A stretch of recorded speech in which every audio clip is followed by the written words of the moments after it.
தேவன் நல்ல செய்தியை கொண்டு வந்திருக்கிறார். ஹல்லேலூயா. கர்த்தராகிய பரிசுத்த தேவன் ஒரு நல்ல செய்தி கொடுத்து வந்திருக்கிறதுக்காக நம் கரங்களுக்கு பரிசுத்த ஆவியானவர் வரவேற்கலாமா? கைகளை தட்டி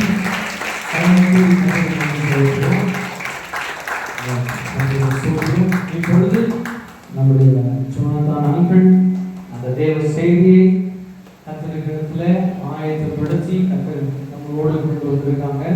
ஜோனாதான் அங்கிளை கைகளை தட்டி வரவேற்கலாமா?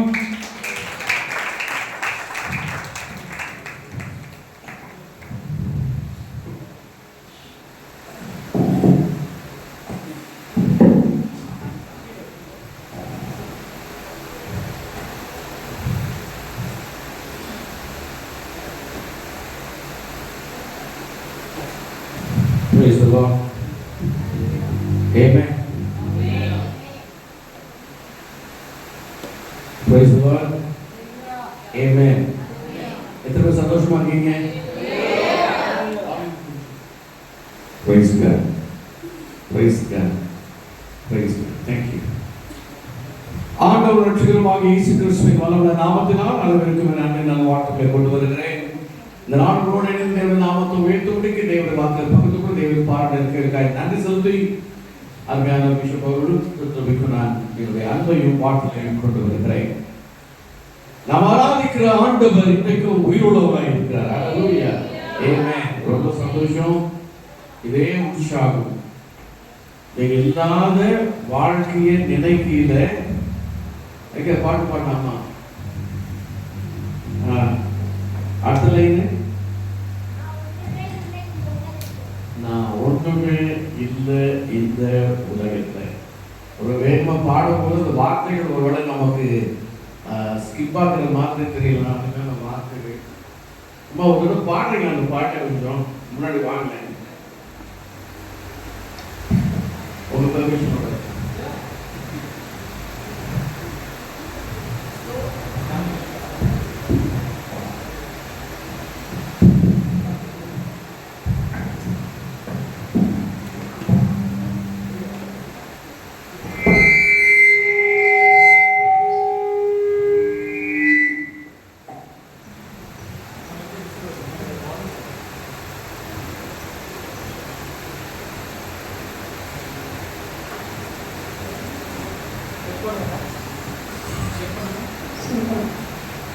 நீங்க செய்த நன்மைகளை மறக்க முடியும், நன்றி சொல்லி பாடாமல் இருக்க முடியுமா? நீங்க செய்த நன்மைகளை மறக்க முடியுமா? நன்றி சொல்லி பாடாமல் இருக்க முடியுமா? என்னை மறவாமல் இருப்பதே நன்றி. வெற்றி மனதார சொல்லுவேன் நான் நன்றி. என்னை மறவாமல் இருப்பதே நன்றி. வெற்றி மனதார சொல்லுவேன் நான் நன்றி.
Thank you so much.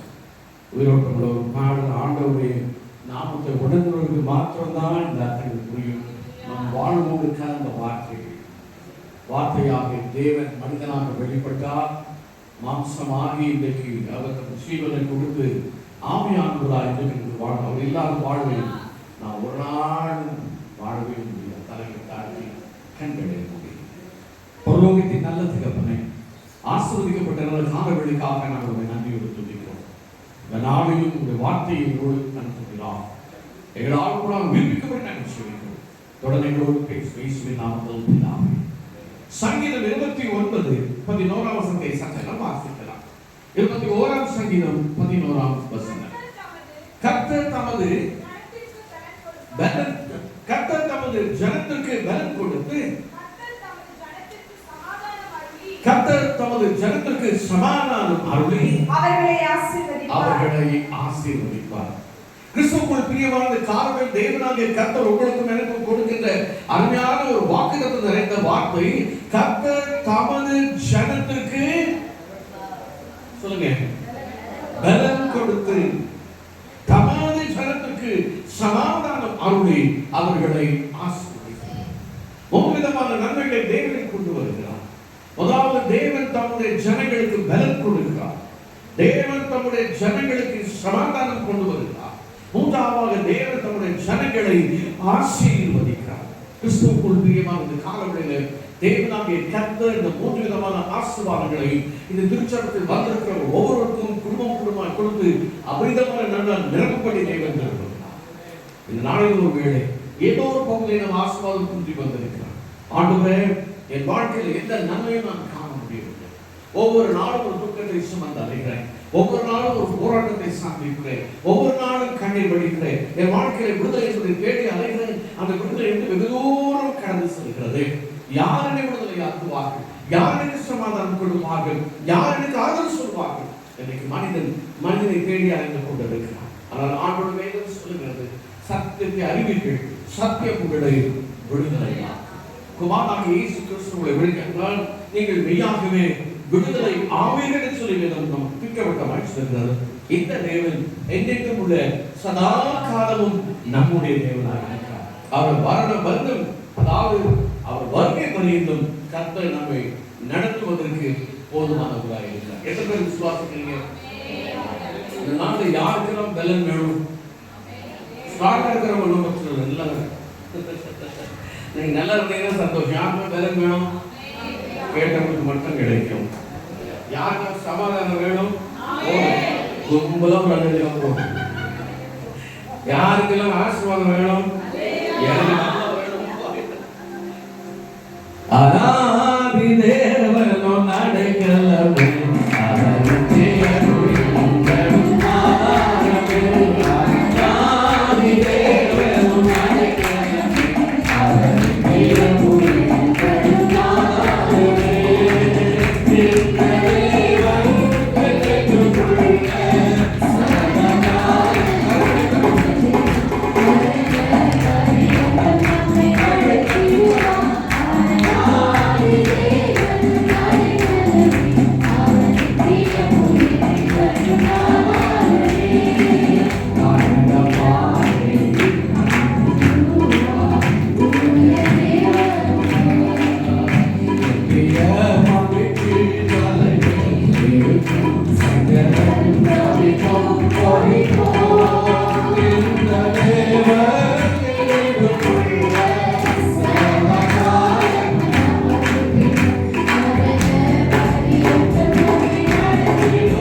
அவர்களை ஆசீர்வதிப்பார்.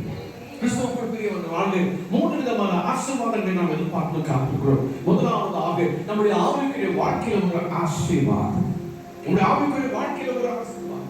ஆண்டவரை எவ்வளவு ஜெபிக்கிறேன், வேதம் வாசிக்கிறேன், ஆலயம் சென்றேன், ஆனாலும் வாழ்க்கையில ஒரு முன்னேற்றத்தை காண முடியவில்லை. ஆவிக்குரிய ஒரு ஆசீர்வாதம். இரண்டாவதாக பூமிக்குரிய ஆசீர்வாதம், மெட்டீரியல் பிளெஸிங்ஸ். இந்த உலகத்தில் வாழ்வதற்கு அடிப்படை தேவையான சகல விதமான நன்மைக்காகவும் நாம் காத்துக் கொண்டிருக்கிறோம்.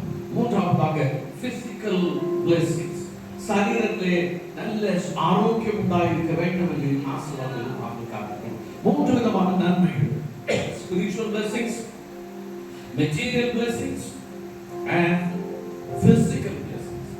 இந்த நாளிலே மூன்றிலே ஏதோ ஒரு காரியம் உங்களுடைய வாழ்க்கையில குறைபட்டிருக்கலாம். ஆனால் இதெல்லாம் யாருக்கு கொடுக்க முடியும்? யாரின் தேவையை சந்திப்பார்?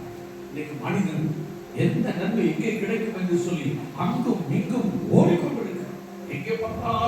எங்கே பார்த்தாலும் எந்த மதத்தை சேர்ந்து ஜனங்களை பார்த்தாலும் இன்றைக்கு அங்கும் இங்கும் சென்று எங்கேயாவது நன்மை கிடைக்குமா என்று சொல்லி அடைந்து திருமதியே தொழிலாக வைத்துக் கொண்டிருக்கிறார். சமாதானம் எனக்கு எங்கே கிடைக்கும், எங்கே கிடைக்கும் ஆண்டவரே என்று சொல்லி அங்கும் இங்கும் அலைவது.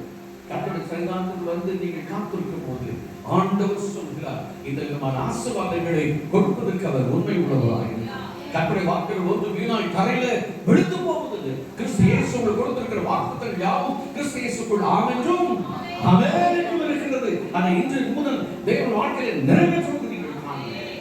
ஒன்றிலும் குறைவாக இருக்க வேண்டும் என்று தேவனை ஒருபோதும் தள்ளிவிடுவதில்லை. அவர் சொல்லுகிறார், நான் உன்னை விலகுவதும் இல்லை, உன்னை கை விடுவதும் இல்லை. தாய் தன் பாவங்களை மறக்கலாம், உன்னை படைத்த நான் உன்னை ஒருபோதும் மறப்பதில்லை என்று சொல்லுகிறார். உங்களை கைவிடாத நேசர், உங்களுக்கு விலகாத நேசர், எனக்கு உங்களை ஆசீர்வதிப்பதை சித்தமாக கொண்டிருக்கு. எண்ணாகம் 24 வந்து சொல்லுகிறது, இஸ்ரவேலை ஆசீர்வதிப்பதே எங்களுக்கு பிரியமாக இருக்கிறது. கர்த்தருடைய பிள்ளைகளால் உங்களை ஆசீர்வதிப்பது இந்த காரணம் கேட்க திட்டமும் பிரியமாக இருக்கிறது. யார் என்று சொல்றார்? ஒரே ஒரு வார்த்தை, இந்த வார்த்தையை நாம் தியானிக்க போகிறோம். கர்த்தர் யாருக்கு இந்த ஆசீர்வாதத்தை கொடுக்கிறார்? கர்த்தர் தம்முடைய ஜனத்துக்கு, தம்முடைய அவரால் தெரிந்து கொள்ளப்பட்ட அவருடைய ஜனங்களுக்கு வந்தவர்கள்.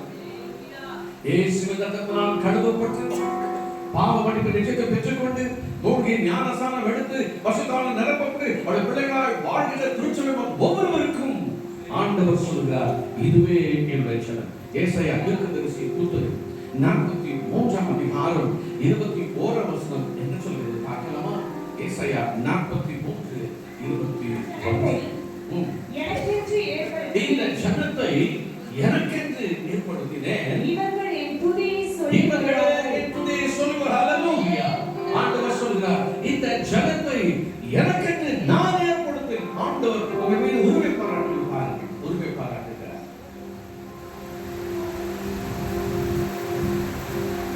நாம் சொல்கிறோம், ஒரு குடும்பத்தை சொல்கிறார், இது ஏன் மனைவி, ஏன் மகன், ஏன் மகன், எங்க அப்பா, என்னுடைய அம்மா, எத்தனை உரிமையா சொல்கிறோம்.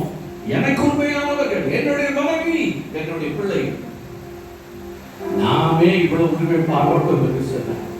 நம்மளே பெற்ற ரத்தத்தை சிந்தி உங்களை மீட்டெடுத்த ஆண்டவர் உங்களை குறித்து எவ்வளவு கிருபையுள்ளவராக அவர் சொல்கிறார், இந்த ஜனத்தை எனக்கென்று நான் ஏற்படுத்தி இருக்கிறேன். கிறிஸ்துவுக்குள் பிரியமானவர்களே, இயேசு வந்தார். ஏசாயா 9:6 சொல்கிறது, நமக்கு ஒரு பாலகன் பிறந்தார், நமக்கு ஒரு குமாரன் கொடுக்கப்பட்டார், கர்த்தர் கோலின் மேல் இருந்தார், அவர் நாமும் அதிசயமானவர். அவருக்கு எல்லாம் தெரியும் எதற்காக வந்தார். வாழ்க்கை ரட்சிப்பு கிறிஸ்து உலகத்துக்கு வந்தார் என்ற வார்த்தை எல்லாத்தையும் பார்க்க கொஞ்சம் பயந்து சொல்கிறேன். இன்றைக்கு இவர்களைத்தான் ஆண்டு உரிமை பாராட்டுகிறார். மீட்டுக் கொள்ளப்பட்டவர்களை பார்த்து ஆண்டவர் சொல்கிறார், இந்த ஜனத்தை Jesus the light of life mission சபையை சேர்ந்த ஒவ்வொருவருக்கும் இந்த நாளிலே கர்த்தர் சொல்கிற வார்த்தை, நீ என்னுடைய, நீ என்னுடைய, இந்த திருச்சபை என்னுடைய என்று கர்த்தர் பாராட்டுகிறார். இந்த திருச்சபை ஒவ்வொருவரும் பார்த்து சொல்லுகிறார், நான் புஸ்தகப்படுகிறேன், நான் புஸ்தகப்படுகிறேன். நீங்கள் இதை விசேஷிப்பவர்கள், தேவனால் முன்குறிக்கப்பட்டவர்கள், தேவனுடைய ஆசீர்வாதத்தை பெற்றுக்கொண்டு அழைத்துக் கொண்டு வரப்பட்டவர்கள். இந்த நாளிலே நீங்கள் துக்கமுகமாக இருக்கவே இருக்கக்கூடாது, நீங்கள் கண்ணீரோடு கவலையோடு வாழவே கூடாது என்பது தேவனுடைய அநாதி தீர்மானமாக இருக்கிறது. அவர் சொல்கிறார், இந்த ஜனத்தை நான் எனக்கென்று ஏற்படுத்தினேன், இவர்களே என்னை குறித்து துதிகளை செலுத்தி வருவார்கள். மல்கியாவின் புத்தகம் 2ஆம் அதிகாரம் 15ஆம் வசனத்தை சற்றே நாம் வாசிக்கலாமா? மல்கியா தீர்க்கதரிசியின் புத்தகம் 2ஆம் அதிகாரம் 15ஆம் வசனம். அவர் ஒருவனை அல்லவா படைத்தார். ஆவி அவரிடத்தில் பரிபூரணமாய் இருந்தது. ஏன் ஒருவனை படைத்தார் போதும். வாசிங்க. தேவ பக்தி உள்ள சந்ததியை பெரும்படிதானே. அது காட்டாம் பொழுது. எஸ் சகோதரி, நீங்க சாட்சி சொல்லும் போது இந்த வசனத்தை சொன்னீங்க. ஞாபகா என்ன வசனம்? அந்த வசனம் நான் வரேன். அவர் ஒருவனை தானே படைத்தார் எனக்காக. தேவ சந்ததி என்னும் அவர்கள் ஆவி நிறைந்திருந்தது. தேவனுடைய ஆவினால் நிரப்பப்பட்டவனாய் இருக்க வேண்டும் என்று ஆதாமை தேவன் உருவாக்கினார். அவர்தான் வந்தவர். அடுத்த வசனம் சொல்லுகிறார். 51ஆம் அதிகாரம் 2ஆம் வசனத்தை வாசிக்கிறார். ஏசாயா 51:2 இவ்விதமாய் சொல்லுகிறது. உங்கள் தகப்பனாகிய ஆபிரகாமையும் நோக்கி பாருங்கள். அவன் ஒருவனாய் இருக்கையில் நான் அவனை அழைத்து அவனை ஆசீர்வதித்து அவனை பெருக பண்ணினார். இதுதான் தேவனுடைய திட்டம். ஆதாரத்திலே தேவன் சொல்ல, ஆதாரம் என்னுடைய சாயலாக நான் படைத்தேன், என்னுடைய பிரதிநிதியாக இருக்க வேண்டும் என்று விரும்பினேன். அனுகூலம் அடைந்தது. ஆனால் என் சந்ததியை நான் விடுவதாக பரிசுத்த சந்ததி என்று அழைக்கப்படும். இது தேவனுடைய சந்ததி என்று அழைக்கப்படும். இந்த சந்ததி எனக்காக உருவாகும். ஆபிரகாம் ஒருவனாய் இருக்கையில் அவனை அழைத்து ஆசீர்வதித்து அவனை பெருக பண்ணினார். கர்த்தர் சொந்த ஜனமாக அவனை ஆசீர்வதித்தார். இன்றைக்கும் அவர்கள் வாழ்க்கையில தேவன் செய்யப்படும் உன்னதமான கிருபைகளுக்காய் கர்த்தரை நன்றி செலுத்தும். சங்கீதம் 22:30 இவ்விதமாய் சொல்லுகிறது. சங்கீதக்காரர் என்ன சொல்லுகிறார் பாருங்களே. 22ஆம் சங்கீதம் 30ஆம் வசனம். ஒரு சந்ததி அவரை சேவிக்கும், தலைமுறை தலைமுறையாக அது ஆண்டவருடைய சந்ததி எனப்படும். ஹல்லேலூயா. பாருங்க, ஒருவர்தான் படைத்தார். அது தேவ சந்ததி எனப்படும். அவர்கள் நிரப்பப்படும். அந்த சந்ததி தேவனுடைய சந்ததி எனப்படும். ஆபிரகாமை ஆசீர்வதித்து பலிக பண்ணார். இப்போது சொல்லுகிறார், ஒரு சந்ததி எனக்கு ஏற்படும். அது எவ்வளவு நாள் இருக்கும்? தலைமுறை தலைமுறையாக.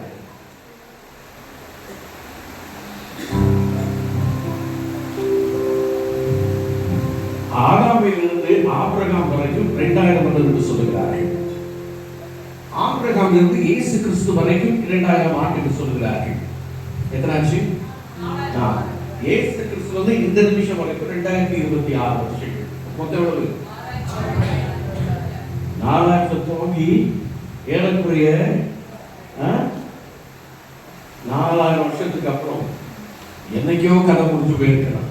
ஆனா ஆபிரகாமை பார்த்து கர்த்தர் சொன்னார், நாம ஆசீர்வதிப்பேன், பூமியில சகல வம்சங்களும் உனக்குள் ஆசீர்வாதம். அதுதான் தலைமுறை தலைமுறை. இந்த சந்ததி தலைமுறை தலைமுறையாய் ஆண்டவருடைய இந்த சந்தப்படும். ஹல்லேலூயா. இந்த ஜனத்தை எனக்கு என்று ஏற்படுத்தினாமே.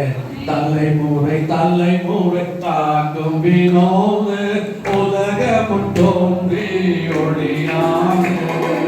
தலைமுறை தலைமுறை தாக்கும் வினோத உலகம் தோன்றி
அவர்கள் வந்து அவரே இவர்களை செய்தார் என்று ஜனங்களுக்கு அவருடைய நீதி அறிவிப்பார். ஹல்லேலூயா. இதுதான் நற்செய்தி. இதான் நற்செய்தி. இயேசு வந்தார், பாவிகளுக்காய் சிலுவையை சுமந்தார், மரித்தார், தாம் சொன்னபடியே மூன்றாம் நாள் உயிரோடு எழுந்தார், மீண்டும் வரப்போகிறார். இந்த செய்தி தொடர்ந்து அறிவிக்கப்பட்டுக் கொண்டே. This is the gospel. Go and spread the good news of Jesus Christ. இயேசு கிறிஸ்துவை குறித்து நற்செய்தி அறிவிக்கப்பட்டுக் கொண்டே. ஆகையால் இயேசுவே மெய்யான வாழ்க்கையின் ஒளி என்று சொல்லி இந்த ஆணையத்தின் மூலமாக கிறிஸ்து அறிவிக்கப்பட்டுக் கொண்டிருக்கிறார். ஹல்லேலூயா. இந்த சந்ததி ஆசீர்வதிக்கப்பட்டது. உங்களை என்னையும் பார்த்துதான் கர்த்தர் சொல்கிறார். கர்த்தர் தம்முடைய ஜனத்திற்கு பலன் கொடுத்தார். ஏசாயா தீர்க்கதரிசன புத்தகம் 40ஆம் அதிகாரம் 29ஆம் வசனம். சற்றே வாசிக்கிறேன். சோர்ந்து போகிறவனுக்கு அவர் பலன் கொடுத்து, சத்துவம் இல்லாதவனுக்கு சத்துவத்தை பெருக பண்ணுகிறார். ஹல்லேலூயா. சோர்ந்து போய் வந்திருக்கிறீர்களா? உடைக்கப்பட்டு வந்திருக்கிறீர்களா? கலங்கி போய் வந்திருக்கிறீர்களா? எல்லாவற்றும் இழந்து வந்திருக்கிற ஆண்டவரே, எனக்கு எதிர்காலமே இல்லையா? கர்த்தர் சொல்கிறார், கர்த்தருடைய காலங்கள் கர்த்தருடைய கரத்தில். ஆண்டவர் சொல்றார், மகனே நீ பயப்படாதே, மகனே நீ பயப்படாதே, எனக்கு குறித்து சோர்ந்து போகாதே. என் உள்ளங்கையில் பார், என் உள்ளங்கையில் உன்னை நான் வரைந்திருக்கிறேன். உன்னை நான் வரைந்திருக்கிறேன். எனக்கு ஒரு நம்பிக்கை உண்டு. இந்த வசனம் என் மனதில் உறுதியாய் பதித்து வைத்திருக்கிறேன். தினந்தோறும் என் கரத்தை விரித்து பார்க்கும்போது ஆண்டவரே சொல்ற, ஆண்டவரே உம்முடைய கரத்திலே நீர் என்னை வரைந்து வைத்திருக்கிறீர். ஆங்கிலேயர்கள் அழகை சொல்லுகிறேன், அவருடைய கரத்தை நம்ம செதுக்கி வைத்திருக்கிறார். செதுக்கி வைத்திருக்கிறார். எவ்வளவு பெரிய தைரியமாக சொல்லுங்க, ஆண்டவரே உங்களுடைய கரத்தை பார்க்கிறேன், அவன் என்னை நீ செதுக்கி வைத்திருக்கிறேன், என்னை ஒருபோதும் மறக்க மாட்டேன். எனக்கு பலன் குற்று போடுறேன். என் சன் பலன் சோர்ந்து போகும்போது என் ஆத்மாவில் எவ்வளவு ஜபித்தால் விடுதலையே ஆண்டவரே நான் கலக்க போடுகிறேன். ஆண்டவர் சொல்கிறார், கர்த்தர் நம்முடைய ஜனத்திற்கு பலன் கொடுத்தார். சோர்ந்து போகிற பலன் கொடுத்து சத்துவம் இல்லாதவனுக்கு அவர் சத்துவத்தை 30-31 வசனத்தை சேர்த்து வாசிக்கலாமா? புதுபலன் அடைந்து கழுகுகளை போல செட்டைகளை அடித்து எழுப்புவார்கள். அப்ப பாருங்க, ஆண்டவர் பலன் கொடுப்பது என்ன நடக்குமா? ஆண்டவர் பலன் கொடுப்பது என்ன நடக்கும்?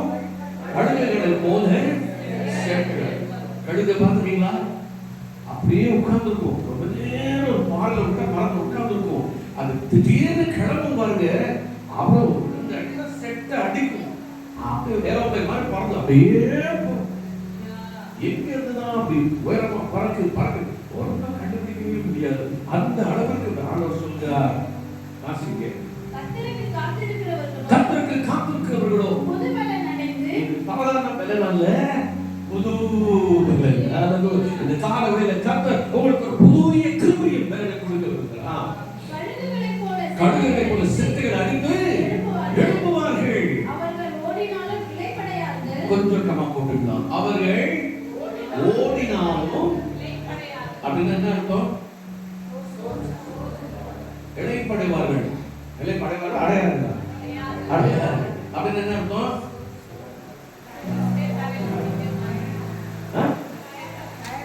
ஓடுறீங்க.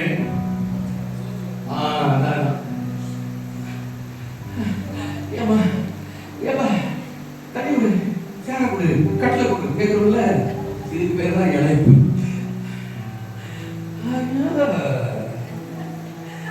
ஆனா ஆண்டவர் புது பலன் கொடுக்கும் போது ஓடு ஓடு ஓடு ஓடு பட்டக்காரவனா ஓடு அப்படின்னு மத்தவங்க சொல்லிட்டு இருக்கான். நம்ம ஆண்டவர் சொல்றார், புது பலன் ஓடிக்கிட்டே இருக்கீங்க. இன்னைக்கு ஓடினாலும் யாருக்கும் மூச்சு வாங்காது. அல்லேலூயா. புரிஞ்சுதா? அடுத்த பக்கம் என்ன சொல்லுது பாருங்க, நடந்தாலும் அப்படின்னு என்ன அர்த்தம்? நடக்கும்.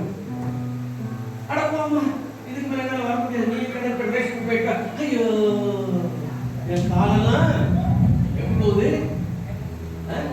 என்ன சொல்ல சொன்னா விட்டு போகுது. காலெல்லாம் விட்டுட்டு எங்க போகுது? காலை விட்டு போட நம்ம கந்தலாய் போயிடும். காலெல்லாம் விட்டு போகுது. காலெல்லாம் கொண்டைகளே குடிச்சுது. சொல்றோமா இல்லையா? சின்ன பசங்க சொல்லுது, கொஞ்சம் பெருக்கமா வீட விளக்கு மாத்தாலே அடிப்பேன். அதுவும் அம்மாமாருக்கு இந்த டயர்ட்னஸ் ரொம்ப அதிகம். புஷ்ணா பார்த்து சொல்லுது, எங்க இருக்க?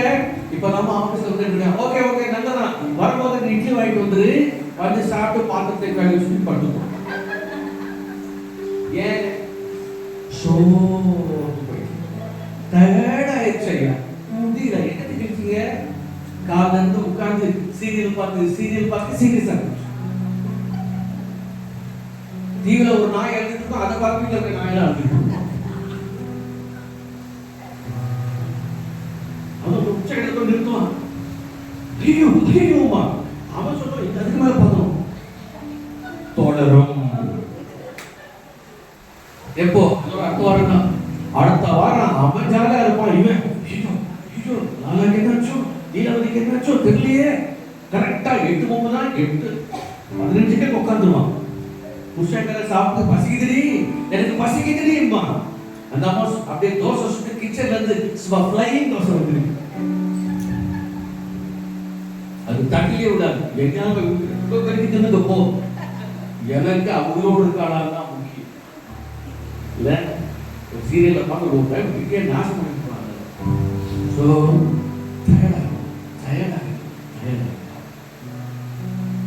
ஆண்டவர் சொல்லுகிறார், சொல்லுங்க எல்லா இடங்களையும் சொல்.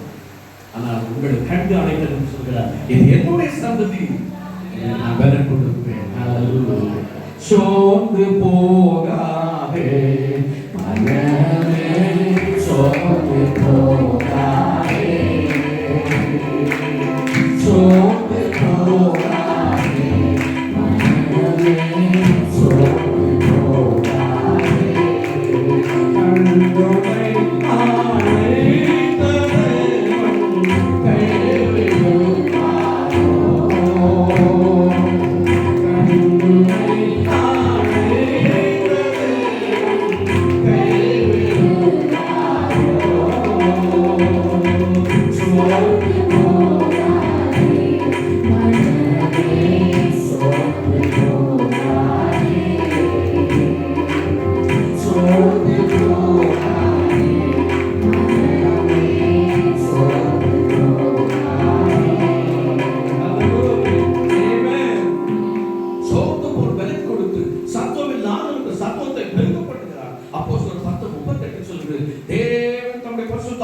கண்ணுரை அபிஷேகம் பண்ணினார். தேவன் அவருடனே கூட இருந்தபடினாலே அவர் நன்மை செய்தவராயும் பிசாசின் வல்லமையில் அகப்பட்ட யாவரையும் குணமாக்க சுற்றி திரிந்தார்.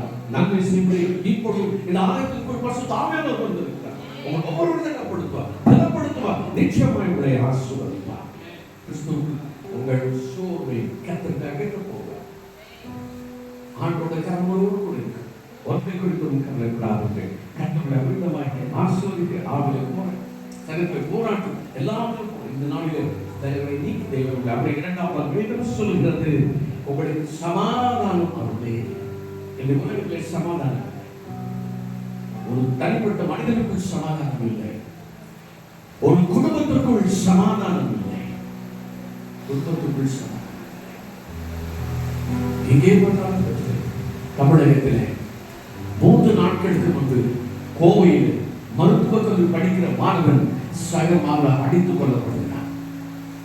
நேற்று தினத்தில் சென்னையில் பள்ளிக்கூடத்தில் படிக்கிற ஒரு மாணவனை கூட படிக்கிற பிள்ளைகள் அடித்து கொலை செய்திருக்கிறார். எங்கே பார்த்தாலும் கொலை கொலை. பள்ளி வரும்போது பார்த்து வந்தேன், ஸ்கூலுக்கு போறாங்களோ இல்லையோ ஸ்கூல் பசங்கள்லாம் கையில ஒரு தடியோடே போகுது. இப்ப பார்த்து சண்டை வரும்போது பார்த்தேன், கூட்டிட்டு போறது அவங்க அப்பா தான் கூட்டு போறோம். எட்டாவது அம்மா ஸ்கூல்ல கூட்டு போகுது. எதுக்கு? செலவு பண்றாங்க. எவன் அடிக்கிறதுக்கு?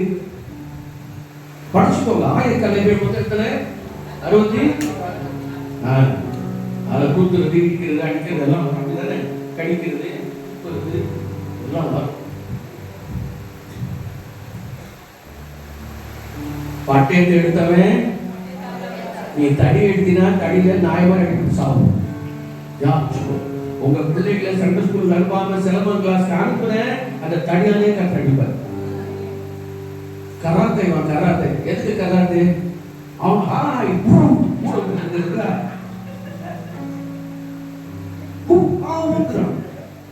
அடி வந்தா அம்மா இருப்பான். ட்ரைனிங் எடுத்துக்கிட்டு அம்மா அடிச்சாச்சு. கராத்தே எல்லாம் உங்களுக்கு தெரிஞ்சு வச்சுக்கோங்க. ஆனால் அதை பயன்படுத்தாது. சண்டே ஸ்கூலுக்கு போறதை அனுப்பிட்டு எனக்கு எல்லா பிள்ளைகளும் கராத்தே நன்றும். ஆனா இன்னைக்கு அந்த ஆளு வெளியேறாங்க சொல்றாங்க அடி அடி அடி. ஒருத்தன் படி புடின்னு சொன்னாரு காமராஜர். அடுத்தவன் குடி குடிங்கிறான். இப்போ ஒருத்தன் அடி அடி. நாடு எங்கேயோ போயிட்டு சின்ன பேர் பெரிய கொண்டு அப்பா அம்மா சொல்றாங்க பிரச்சனையா அடிச்சுட்டு வந்துரு அப்புறம் பார்த்துக்கலாம். என்ன ஆலோசனை சொல்லணும்? எல்லாத்தையும் அன்பாக எல்லாத்தையும் சமாதானமாக சொல்லிக் கலந்து கொடுக்கிறோம். எனக்கு சமுதாயம் சீரழித்து கொண்டிருக்கிறார்கள். ஆக நாங்கள் போட்டிகள் பொறாமை அவனை விட நாம் மேன்மையாக இருக்க வேண்டும். அந்த குடும்பத்தை விட உயர்வாக இருக்க வேண்டும். இது அந்த ஆகினால் நான் சமாதானம் குஞ்சி போகிறது என்று கர்த்தர் சொல்லுகிறார். சமாதானம் எழுந்து தவிக்க உங்கள் வாழ்க்கையில் தேவன் சமாதானம் முடியும். வாழ்க்கையில பீஸ் இருக்கோ இல்லையோ சமாதானம் வாழ்க்கையை பீஸ் பீஸாக கிடைக்கும். யார் பண்ணீங்கன்னா ஒரே வீடு ஒரு முறை புருஷன் அடுத்த முறை கொஞ்சம் என்ன வாழ்க்கை குடும்பம் ஒரே குடும்பத்துக்குள்ள சமாதானம்.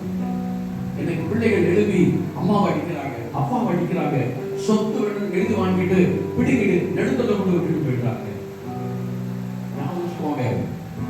பெற்றோரை வஞ்சித்து ஒரு சின்ன 100 ரூபாய் நீங்க ஏமாத்தினா கூட உங்களுக்கு வாழ்க்கையில சமாதானம் இருக்க. அதே நேரத்துல உங்க அப்பா அம்மாவை எவ்வளவு கனப்படுத்துறீங்களோ மாமியார் எவ்வளவு கனப்படுத்துறீங்களோ ஒரு காலம் வரும் எல்லாருக்கும் மேல கப்பல் வைத்து அப்பாவுக்கு உதவி செய்யறது அப்பா உதவி செய்திருக்கலாம் சொல்லலாம். சரியா சாக மாட்டேங்குது ஏன் உயிரை மாட்டேங்குது. எத்தனை பேர் சமைக்கிறோம் அப்பா அம்மாவை சமைக்கிறோங்க. உங்களை பெற்றெடுத்து உங்களை படிக்க வைக்கிறதுக்கு உங்களுக்கு ட்ரெஸ் வாங்கி கொடுக்க சாப்பாடு கொடுக்க அவங்க சாப்பிட்டாங்களோ இல்லையா? இந்த காலம் எனக்கு தெரியும் சாதத்தை என்ன பண்ணுவாங்க அடிப்பாங்க. சாதம் படிச்சு அதற்கு சாதத்தை பிள்ளைகள் சாப்பிடும் சாப்பாடு சோறை வந்து பிள்ளை கொடுத்தது அந்த வடி தண்ணியில 2-3 சோறு பக்கெட்டில் தான் இருக்கும். அதை குடிச்சு வாழ்ந்தவங்க உங்க அப்பா அம்மா. காரணம் என்னதான்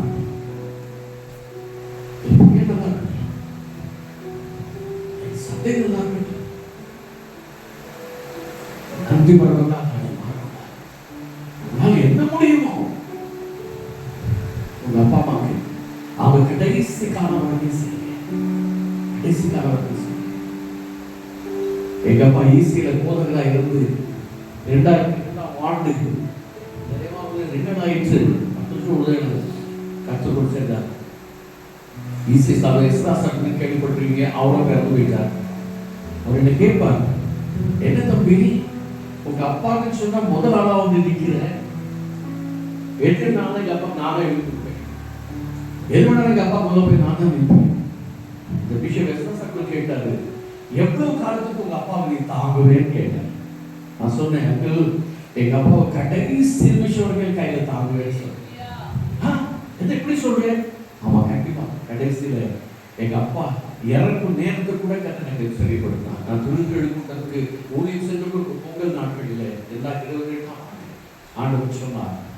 இன்றைக்கு பொங்கல் அடுத்த நாள் காணும் பொங்கல் எல்லாம் சொல்லுவாங்க இல்லை அந்த சொல்லுவாங்க எல்லாம் சந்தோஷமா இருப்பாங்க.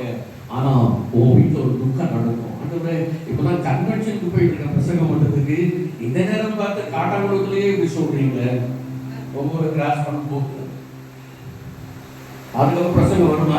எங்க அப்பா என்ன சொன்னா தெரியுமா? ஆண்டவர் நாளை காலை இந்த காணும் பொங்கல் எல்லாம் ஜாலியா இருக்கும். அவங்க எல்லாம் அங்க போன இங்க போனோம் எங்க போவாங்க பிஜேபி கூட போயெல்லாம் ஜாலியாக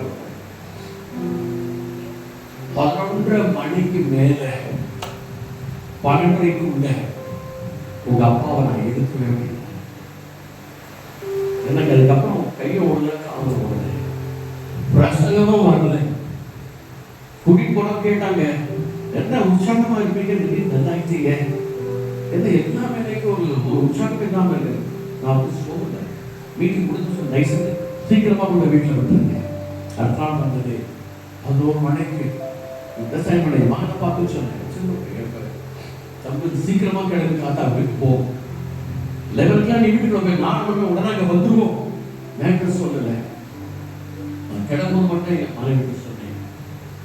ஆண்டவருக்கு சொல்லிட்டாருப்பா, 11 மணிக்கு மேல அப்பா ஆண்டவர் எடுத்து வரலாம், வாங்க கிளம்புவோம். அப்பாவை மறிக்கும் போது நான் போனேன். ரெடியாகிட்டே இருக்கும். என் பக்கத்து டாக்டர் பக்கத்துல தான் ஒரு 11 மணிக்கு போன் வந்து தக்க உடனே கிளம்பி வாங்க, உடனே கிளம்பி வாங்க. என்னம்மா அப்பா திடீர்னு கீழே விழுந்துட்டாங்க, வீட்டுல படுக்க வச்சிருக்காங்க. ஒண்ணுமே இல்லை. மணி 12 ஆகுது, ஏறப்பெரிய சொன்னார், உன் தகப்பன் கையில ஏந்தி கொள், உன் தகப்பன் கையில ஏந்தி கொள் என்று கொண்டேன். ஆண்டவர் சொன்ன, இப்பொழுது உங்க அப்பாவை நான் ஒப்பு கொடுக்கிறேன்னு சொல்லி என் கருத்துல ஒப்பு கொடுத்து சொன்னேன். என் கருத்தை எங்க அப்பா அப்படியே நல்லே பற்றி சொன்னேன். என் தகப்பனை நம்முடைய கருத்திலே ஒப்பு கொடுக்கிறேன். அந்த செகண்டுக்கான முன்னாள் தரிசனத்துல பார்க்கிற நின்றுட்டு குதிரை இறங்கி வந்தாங்க. எங்க அப்பா அப்படியே தூக்கிட்டு போறாங்க. நான் பார்க்கிறேன். எங்க அப்பா அங்கிருந்து சொல்றாங்க, எப்படி என் மகன் விட்டு நான் கொஞ்ச நாள் இருந்துச்சு வரேனே. அந்த வேலை போயிட்டே இருக்காங்க. எங்க அப்பா அன்னைக்கு சத்தம் நல்லா கேட்குது, என் மகன் கூட கொஞ்ச நாளைக்கு இருக்கிறேன். அவர் சொல்ல, இல்லை உங்க அப்பாவை பரலோகம் அழைத்து கொண்டது, நேரம் இனி வேண்டாம், பண்ண பாருங்க சொல்லி வேகமா அப்படியே அந்த மேகம் ஏன் தெரியல. இன்னைக்கு இந்த காலங்களை பற்றி ஆண்டவர் ரொம்ப நினைவுபடுத்திக்கிட்டே இருந்தார். அந்த நாள் செய்தியில் ஒன்று எதிர்பார்க்கக்கூடிய பெற்றோரை நம்புறது, அவங்க மட்டும்தான் அவங்கள மனதார ஆசீர்வதிக்க முடியும். உங்க அப்பா அம்மாவும் மனதார ஆசீர்வதிக்க, யார் வேணாலும் சமைப்பாங்க, யார் வேணாலும் திட்டுவாங்க, யாரும் விரட்டிடுவாங்க. ஒருவேளை அப்பா திட்டினா கூட அது வாய்தான் ஒரு மனசு வராது. பெற்றோரை கனப்படுத்த ஒருபோதும் தவறாது. பெற்றோரை ஆசை எனக்கு சமாதானம் பெற்றோரை கனப்படுத்த ஆண்டவர் சொல்லுகிறார், சாதாரண சமாதானம் இல்லை, என்னுடைய சமாதானத்தை நான் கொடுக்கிறேன். யோவான் 14:27 சொல்லி, இந்த உலகம் கொடுக்கக்கூடிய சமாதானம் இல்லை, என்னுடைய சமாதானத்தை நான் உங்களுக்கு கொடுக்கிறேன். என் சமாதானம் வாழ்க்கை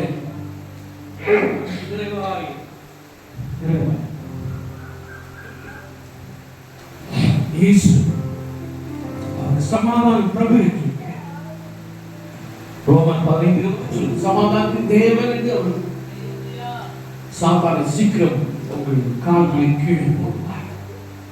உங்கள் சமாதான குறைவுக்காக எங்களுக்கு எந்த கிரியாக இருந்தார், எவ்வளவு சாத்தானாக இருந்தார், இன்று அவனை கால்களின் கீழே போடுவார். மூன்றாவதாக கர்த்தர் தமது ஜனத்தை ஆசீர்வதிப்பார். எப்படி ஆசீர்வதிப்பார் தெரியுமா? வாசித்து நிறைவு செய்ய போகிறோம். என்னாகும் 6ஆம் அதிகாரம் 23 சில வசனங்களுக்கு. என்னாகும் 6ஆம் அதிகாரம் 23 வசனம். நீ ஆரோனோடும் அவன் குமாரரோடும் சொல்ல வேண்டியது என்னவென்றால், நீங்கள் இஸ்ரவேல் புத்திரரை ஆசீர்வதிக்கும் போது அவர்களை பார்த்து சொல்ல வேண்டியதாவது, நீங்கள் இஸ்ரவேல் புத்திரரை ஆசீர்வதிக்கும் போது நீங்கள் சொல்ல வேண்டியது அவசியம் கொடுக்கிறார். பாருங்க, கர்த்தர் உன்னை ஆசீர்வதித்து கொஞ்சம் அப்படியே பண்ணுங்க, கமா கொடுங்க. நம்முடைய ஊழியர்கள் நம்மை ஆசீர்வதிக்கும் பொழுது எப்படி ஆசீர்வதிக்கிறாங்க? ஆசீர்வதிக்க என்ன பண்ணணும்? முதலாவது எழுப்பி நிற்கணும். பாஸ்டரோ பிஷப்போ மாடரேட்டோ எந்த ஊழியக்காரோ ஆசீர்வாதம் கூறும்போது என்ன பண்ணணும்? எழுப்பி நிற்கணும். எழுப்பி நின்று கரங்களை உயர்த்தி அவர்களை ஆசீர்வதிக்கணும். அதை விரோதமா வேற டாபிக் இப்படி பண்ணுவாங்க ஒரு பேட்டர்லாம் இருக்கு. ஆனா எழுப்பி நின்று கரைகளை உயர்த்தி அதுக்கப்புறம் ஆசாக்கு கொடுக்கப்பட்ட ஆசை சும்மா நம்ம யாரும் போட்ட முடியாது. யாரும் நின்றாலும் உட்கார்ந்துட்டு பட்டு ரொம்ப ரேர். ஆனா அது கடமையும் ஒழுக்கமும் கிரமம் இருக்கு. இப்போ வாசிக்க சொல்ல வேண்டியது, கர்த்தர் உங்களை ஆசீர்வதித்து, யார் வாசிக்கிறாங்க? மைக்கேல் யார் வாசிக்கிறாங்க? ஓகே. கர்த்தர் உங்களை ஆசீர்வதித்து உன்னை காக்க கடவர். கர்த்தர் தம்முடைய முகத்தை உன் பிரகாசிக்க பண்ணி உன்மேல் கிருபையாய் இருக்க உன்மேல் கிருபையாய் இருக்க கடவுள். கர்த்தர் தம்முடைய முகத்தை உன்மேல் பிரசன்னமாக்கி உனக்கு சமாதானம் கட்டளையிட கடவர் என்பதே. உனக்கு சமாதானம் கட்டளையிட கடவர். இப்படிதான் கர்த்தர் ஆசீர்வதி. கர்த்தர் தமது ஜனங்களை தமது முகத்தை பிரசன்னமாக்கி உன்மேல் கிருபையாக கடவர். கர்த்தர் தமது ஜனங்களை ஆசீர்வாதத்தை கொடுக்கிறார், பிரசன்னமாக்குறார், சமாதானம் கட்டளையிட. காலையில் வந்திருக்கிற நீங்கள் தேவன் ஆண்டவர் சொல்ல அவர் ஆபிரகாமை ஆசீர்வதித்தார். அவை ஆசீர்வதித்து ஒரு பேரை பெருமைப்படுத்துவேன், நீ ஆசீர்வாதமாய். அவன் மகனாக ஈசாக்கை ஆசீர்வதித்தார், 100 மடங்கு பலன் கிடைத்தார். அவன் மகனாக யாக்கோபை ஆசீர்வதிக்கிறார். சாதாரணமான ஆசீர்வாதம் இல்ல, எத்தனை? 2 மடங்கு, 2 பரிவாரங்கள். எல்லாரும் கொண்டாட்டி என்ன செய்யறாங்க?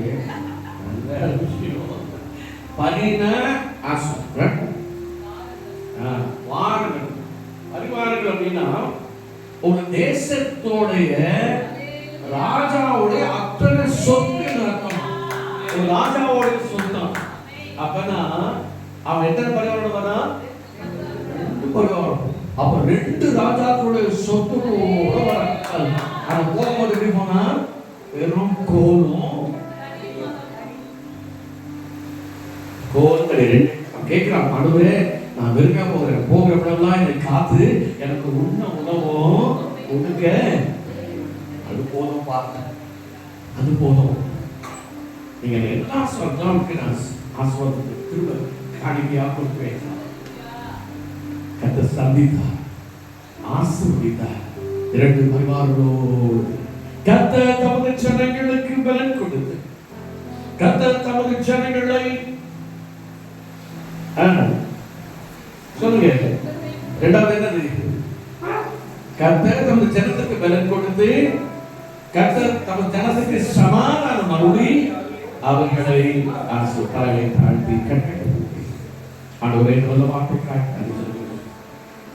கர்த்தரை ஆசீர்வதிக்கட்டும் இருக்கிறார். ஆண்டவர் சொல்லுகிறார், கர்த்தருடைய அமுக்கி குலுக்கி சரிந்து வெளுத்து போக முடியும் போடப்படும். நமக்கு ஒத்தாசை மனத்திலிருந்து அல்ல, கர்த்தருடைய கர்த்தர் வரும். எனக்கு ஒத்தாசை வரும் தருணங்களுக்கு நேராக இப்பொழுது ஒரு கண்களை தலைமை சுவாசத்தோடு கேட்கலாமா?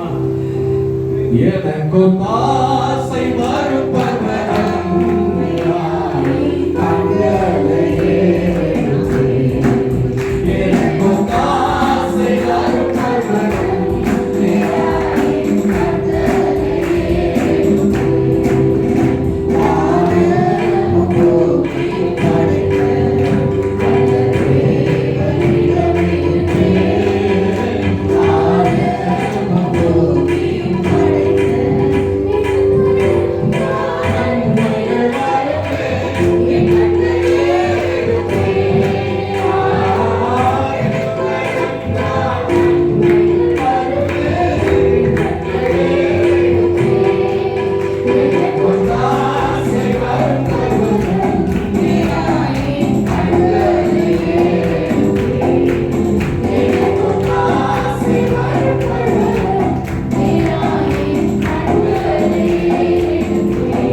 இவ்வளவு நேரமாய் கர்த்தருடைய வார்த்தை நம்மளோடு பேசிக் கொண்டிருக்கிறது. வார்த்தையாகவே கிறிஸ்துவானது நம்மளோட உள்ளத்துக்குள்ளே வந்திருக்கிறார். அல்லேலூயா. அவருடைய வார்த்தை நமக்குள்ளே வந்திருக்கிறது. அவர் ஆவிக்குரிய ஆசீர்வாதத்தை, பூமிக்குரிய ஆசீர்வாதத்தை, சரீரத்தின் ஆசீர்வாதத்தையும் தேவன் அருள்வேன் என்று சொல்லி இந்த நாளிலே நம்மளோடு இடைப்பட்டு கொண்டு நம்மை ஆசீர்வதித்ததற்காக கொஞ்ச நேரம் கைகளை தூக்கி கர்த்தரிடத்தில் நன்றி செலுத்தலாமா? அல்லேலூயா, அல்லேலூயா. எங்களை ஆசீர்வதித்த தேவன், எங்களை ஆசீர்வதித்த தேவன், எங்களுக்கு பலனை கொடுத்து ஆசீர்வதித்த தேவனே, நாங்கள் உமக்கு நன்றி செலுத்துகிறோம். நாங்கள் உமக்கு கோடி கோடி ஸ்தோத்திர பலிகளை செலுத்துகிறோம். இந்த ஆசீர்வாதங்கள் ஆண்டவரே என் தேவனுடைய வருகை மட்டும் என் தேவனுடைய பிள்ளைகளிலே நடைபெறுவதாக இதை நாம பயன்பட செய்யலாமா? தேவனுடைய வார்த்தையை எங்களுக்காய் கர்த்தரிடத்திலிருந்து கொண்டு வந்த தாசரை கர்த்ததாவே நீர் ஆசீர்வதிக்கிறேன். குடும்பத்தில் மனைவி பிள்ளைகள் கர்த்தரை ஆசீர்வதி சுகப்படுத்தும், பலப்படுத்தும். இன்னும் பலமையாய் கர்த்தருடைய வார்த்தைகளை பிரசங்கிக்க தேவன் கிருபை தாரும். நாம மகிமைப்படுவோம். இயேசு கிறிஸ்து நாமத்தில் பிதாவே. நம்முடைய கர்த்தராகிய இயேசு கிறிஸ்துவின் கிருபையும் பிதாவாகிய தேவனுடைய அன்பும் பரிசுத்த ஆவியானவருடைய ஐக்கியமும் எங்களுக்கு சதா காலமும் நம் அனைவரோடும் நிலைத்திருப்பதாக. ஆமென். இயேசு கிறிஸ்து